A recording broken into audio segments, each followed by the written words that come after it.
উসমান রাদিয়াল্লাহু তাআলা আনহু মসজিদে নববীর মধ্যে বয়ান দিতেছেন।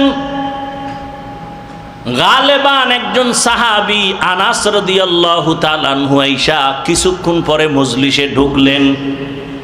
উসমান রাদিয়াল্লাহু তাআলা আনহু বলতেছেন, আমাদের সাথে সাথে একটু পরে বলতেছেন, আমাদের মজলিসে এমন একটা ব্যক্তি বসে আছেন যার চোখের মধ্যে জেনার আসর দেখা যায়। জেনার আসর কোথায় দেখা যায়?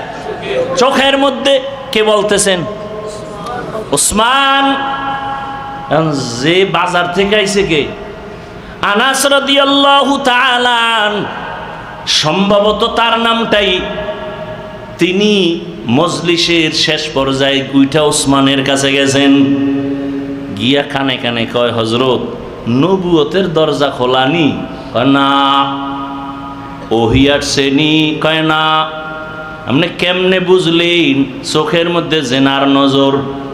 এ আবার বাজারে গেছিল তো, বেগানার নজরে নজর লাগছে। আল্লাহ, বেগানার নজরে হালকা নজর লাগছে।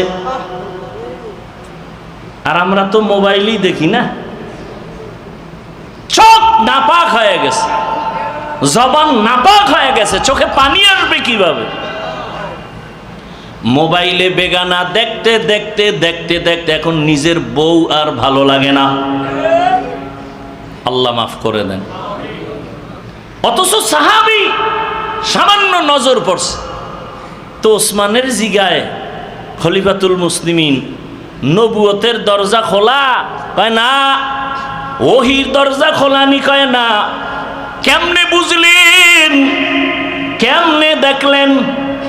উসমান গনি রাদিয়াল্লাহু আনহু বলেন, নবুয়তের দরজা খোলা নাই, ওহির দরজা খোলা নাই, তবে জানোনি ফেরাসাতের দরজা খোলা। ইত্তাকু ফেরাসাতাল মুমিন ফাইন্নাহু ইয়ানজুরু বিনুরিল্লাহ। আল্লাহর বিশেষ পাওয়ার যাদেরকে আল্লাহ দান করেন, এরা আল্লাহর দেওয়া নূরের আলো দিয়া দেখেন। দুনিয়ার মানুষ যা দেখে না, ফেরাসাতের পাওয়ার দিয়া, আল্লাহর দেওয়া নূরের আলো দিয়া তারা অনেক কিছু দেখেন। উসমান কয়, ওহির দরজা বন্ধ, ওহি নাই, নবুয়তের দরজাও নাই, তবে ফেরাসাতের দরজা খোলা। ফেরাসাতের দরজা দিয়া মাওলার দেওয়া নূরের আলো, ওই আলোর মধ্যে আমি দেখলাম পুরাটা চোখের সামনে আয়নার মতো হয়ে গেছে।